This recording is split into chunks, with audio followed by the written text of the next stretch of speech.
बिस्मिल्लाहिर्रहमानिर्रहीम, अस्सलाम वालेकुम। आज का हमारा टॉपिक है डिस्ट्रक्टिव इंटरफेरेंस।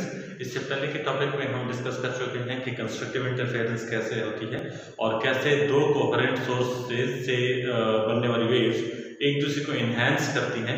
और अगर हम लाइट वेव्स की बात करते हैं तो कैसे दो लाइट वेव्स आपस में एक दूसरे को सुपरपोज करके इन्हेंस करके ब्राइटर लाइट बनाती हैं, जिसके लिए हमने दो चीज़ें डिस्कस की थी, एक फेज डिफरेंस और एक पाथ डिफरेंस। हम इन्हीं दो के बेस पर आज बात करेंगे डिस्ट्रक्टिव इंटरफेरेंस की। डिस्ट्रक्टिव इंटरफेरेंस में भी यही दो चीजें इन्वॉल्व होती हैं, लेकिन दोनों कोहेरेंट वेव्स आपस में इन फेज होने के बजाय आउट ऑफ फेज होती हैं। ये ऐसा है, अगर हम एक वेव ले लें, फॉर एग्जांपल कोई यू बन रही है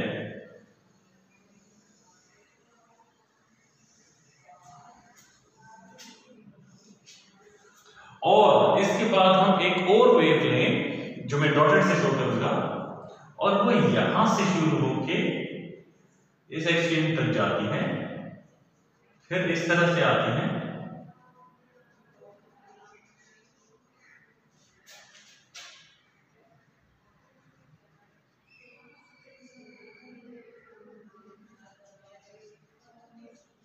तो आप देख सकते हैं कि यहां पे पहली वेव की स्टार्टिंग पॉइंट और दूसरी वेव की स्टार्टिंग पॉइंट में इतना डिस्टेंस इजाफी आ रहा है।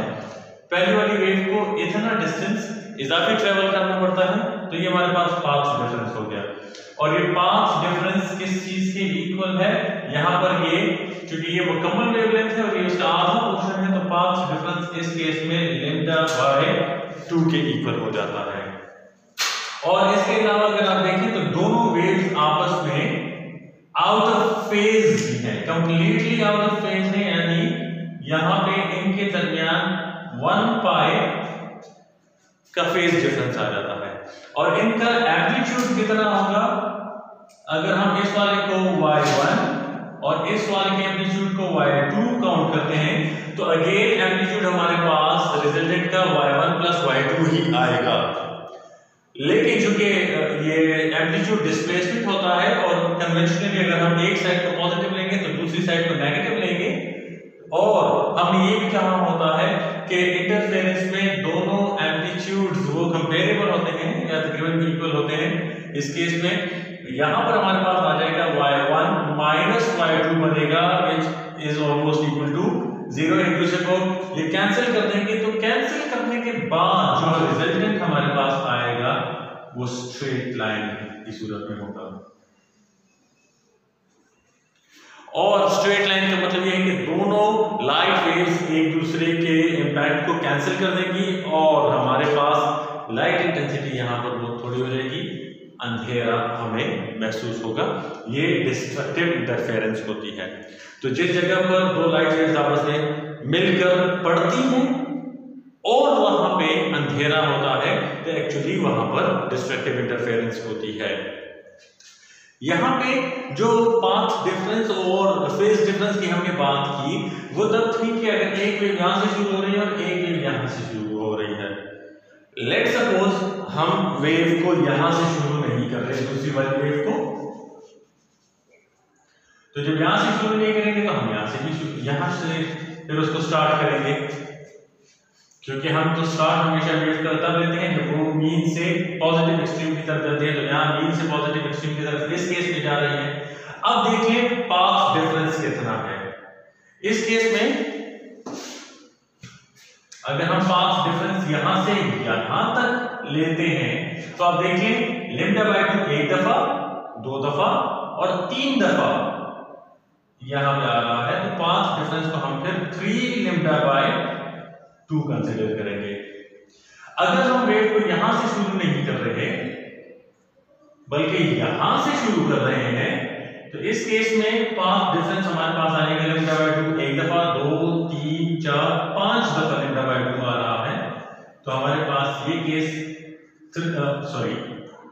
5 लैम्डा बाय 2 का पाथ डिफरेंस हमें दे रहा है।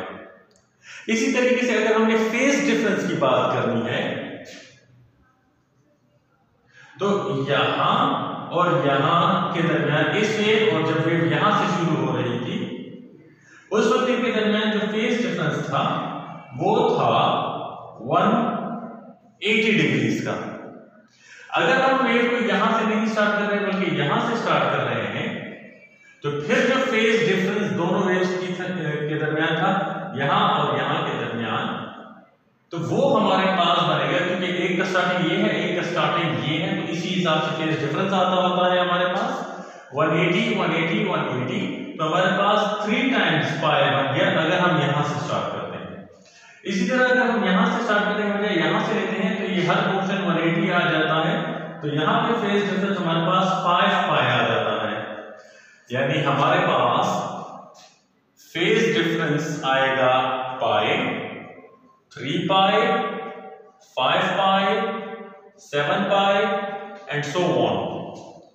और जो पाथ डिफरेंस आएगा वो हो जाएगा lambda by 2, 3 lambda by 2, 5 lambda by 2, 7 lambda by 2 and so on.